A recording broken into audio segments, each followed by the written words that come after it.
You have the black wire going to the red of the servo. You have the red wire going to the blue.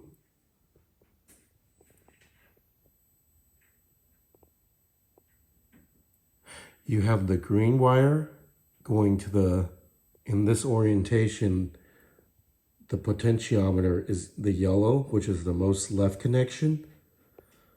The yellow wire is connected to the middle connection of the pot, which is the red wire, or the orange wire in this case. And then the white alligator clip is going to the most right connection of the pot. So that's the brown wire in this case to the white alligator clip.